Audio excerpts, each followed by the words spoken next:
بسم اللہ الرحمن الرحیم۔ السلام علیکم ناظرین، دین دنیا چینل میں آپ کو خوش آمدید کہتے ہیں۔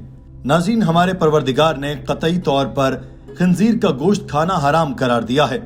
فرمان باری تعالیٰ ہے کہ کہہ دیں جو وحی میری طرف سے آئی ہے اس میں کوئی ایسی چیز میں نہیں پاتا جو کھانے والے پر حرام کی گئی ہو، الا یہ کہ وہ مردار ہو یا بہایا ہوا خون ہو یا خنزیر کا گوشت ہو، کیونکہ وہ ناپاک ہے۔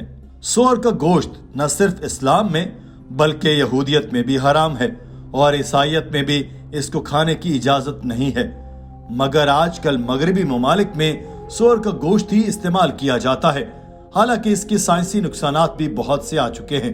ڈاکٹر ذاکر نائک بھی کئی مرتبہ بتا چکے ہیں کہ سور کا گوشت دماغ میں کیڑے پیدا کرنے کا کام بھی کر سکتا ہے۔ خنزیر کے گوشت میں کولیسٹرول کی مقدار بہت زیادہ پائی جاتی ہے، جس کی وجہ سے انسانی خون میں بھی کولیسٹرول کی مقدار بڑھ جاتی ہے، جو کہ شریانوں کے بند ہونے کا موجب بنتی ہے۔ اس سے بڑی آنت، مثانے، چھاتی اور خون کا کینسر ہوتا ہے۔ خارش، الرجی، معدے کے السر سمیت بہت سی بیماریوں کا باعث ہے، مگر پھر بھی مغربی ممالک میں اس چیز کا استعمال نہایت زیادہ کیا جاتا ہے اور یہ ان کی روزمرہ غذا کا حصہ ہے۔ آپ کو یہ سب بتانے کا مقصد ایک خاتون کا ڈاکٹر ذاکر نائک سے سوال ہے، جس میں اس نے پوچھا کہ عیسائی کی پرانی کتابوں یعنی پہلے کے دور میں لکھی گئی بائبل میں ہے کہ سور کا گوشت نہیں کھانا چاہیے، جبکہ نئی کتابوں میں ہے کہ ہر چیز کھائی جا سکتی ہے۔ آپ اس پر کیا کہیں گے؟ Good evening. I'm Melissa and I'm doing my MBA in ICFI University and I'm a Christian. There was a question regarding the food. In the Old Testament, it was said that we do not eat pork, but the New Testament, Jesus said that all food are fit to be eaten. So the question arises there. سوال کے جواب میں doctor Zakir Naik نے اس خاتون کو challenge دیا اور Bible ہاتھ میں پکڑی۔ کہا، میرے ہاتھ میں بائبل ہے، مجھے کوئی ایک جگہ بتا دے جہاں لکھا ہو کہ سور کا گوشت کھا سکتے ہیں۔ یہ ریڈ لیٹر بائبل ہے، جس کا مطلب ہے کہ جو کچھ بھی عیسیٰ نے کہا ہے وہ لال حروف میں لکھا ہے۔ جب آپ ریڈ لیٹر بائبل خریدیں اور دیکھیں تو بہت ہی کم چیزیں ہیں جو ریڈ لیٹر میں لکھی ہیں۔ عیسائی اسکالرز خود کہتے ہیں جو لال روشنائی سے لکھا گیا وہ عیسیٰ نے خود کہا، جو کالے میں ہے وہ عیسیٰ نے خود نہیں کہا۔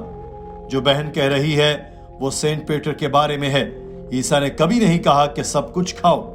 میں چیلنج کرتا ہوں آپ کو دکھانے کے لیے بائبل میں کہاں کہا ہے عیسیٰ علیہ السلام نے کہ سب کھانا جائز ہے۔ There is something like a red letter Bible, sister.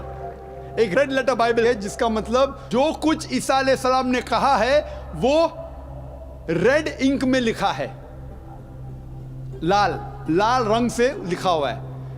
اور اگر آپ ریڈ لیٹر بائبل لیں گے اور تحقیق کریں گے، بہت کم چیز ریڈ میں لکھی ہے بائبل میں۔ ریڈ مطلب عیسائی کے اسکالرز کہتے ہیں یہ عیسیٰ علیہ السلام نے کہا، جو بلیک میں وہ عیسیٰ علیہ السلام نے نہیں کہا۔ جو سسٹر ذکر کر رہی ہے وہ کر رہی ہے سینٹ پیٹر کے بارے میں، ناٹ جیسس کرائسٹ۔ عیسیٰ علیہ السلام نے کبھی بھی نہیں کہا کہ آپ سب کچھ کھاؤ۔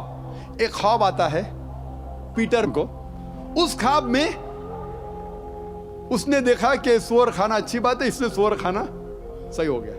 عیسیٰ علیہ السلام کیا کہتے ہیں؟ عیسیٰ علیہ السلام کہتے ہیں نیو ٹیسٹمنٹ میں گاسپل آف میتھیو میں چیپٹر نمبر 5 ورس نمبر 17 سے 20 تک، Jesus Christ peace be upon him says in the Gospel of Matthew chapter number 5 verse number 17 to 20, think not that I have come to destroy the law of the prophets. I have come not to destroy but to fulfill.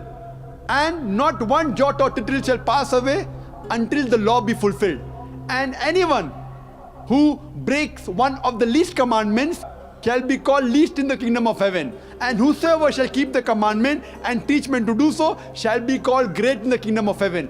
Unless your righteousness exceeds the righteousness of the scribes and the Pharisees, in no way shall you enter the kingdom of heaven. Sister, this is a verbatim quotation from the Gospel of Matthew, chapter number 5, verse number 17 to 20 of King James Version. I am speaking from my head, God-given computer. You can check it up. عیسیٰ علیہ السلام کہتے ہیں think not that I have come to destroy the law of the prophets. میں نہیں آیا ہوں پہلے شریعت کو توڑنے کے لیے۔ ڈاکٹر صاحب نے آڈینس کو بتایا کہ سینٹ پیٹر کو ایک خواب آیا اس میں دیکھا کہ سور کھانا بہت اچھی بات ہے، تو اس دن سے سور کھانا بھی اچھا ہو گیا۔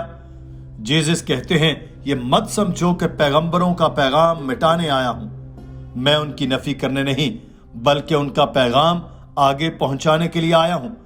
کوئی چھوٹا سا گناہ بھی کرے تو اس کو گناہگار کہا جائے گا، اور کوئی حکم کو لے کر چلے گا تو اس کو عظیم ترین کہا جائے گا۔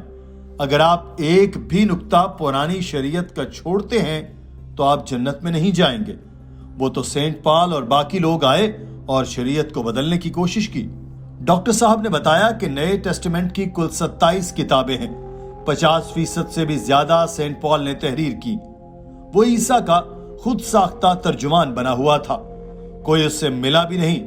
بعض اسکالر کہتے ہیں کہ وہ اس سے صرف ایک بار ملے تو ہمیں جیزس کی تعلیمات پر عمل کرنا چاہیے، سینٹ پال کی نہیں۔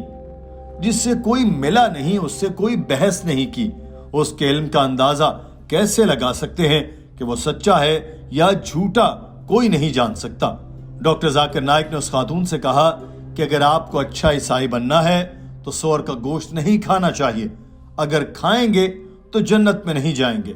اس کے پہلے آپ کو ایک خدا کی عبادت کرنی چاہیے، آخری پیغمبر کو ماننا چاہیے۔ عیسیٰ نے خود کہا کہ ایک پیغمبر آئیں گے جو اچھی بات سمجھائیں گے۔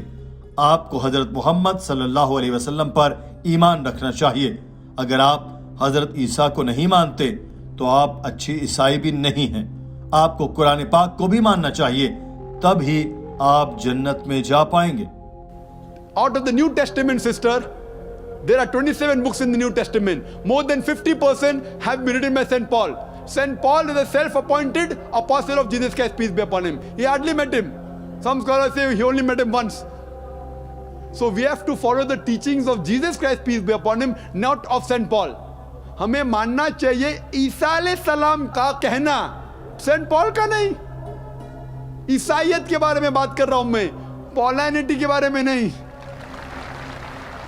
سسٹر، اگر آپ کو اچھا عیسائی بننا ہے تو آپ کو سور کا گوشت نہیں کھانا چاہیے، اگر کھائیں گے تو جنت میں نہیں جائیں گے۔ اس کے پہلے آپ کو عبادت کرنا چاہیے صرف ایک خدا کی، ماننا چاہیے آخری پیغمبر میں۔ عیسیٰ علیہ السلام نے کہا ایک پیغمبر آئیں گے جو آپ کو اچھی بات سمجھائیں گے۔ You have to believe in Prophet Muhammad, peace be upon him. If you don't believe in Prophet Muhammad, peace be upon him, you are not a good Christian. You have to follow the last and final revelation, that is the glorious Quran, and then only can you enter heaven. Hope that answers the question, sister. دوستو، doctor Zakir Naik کا یہ جواب آپ کو کیسا لگا ہے؟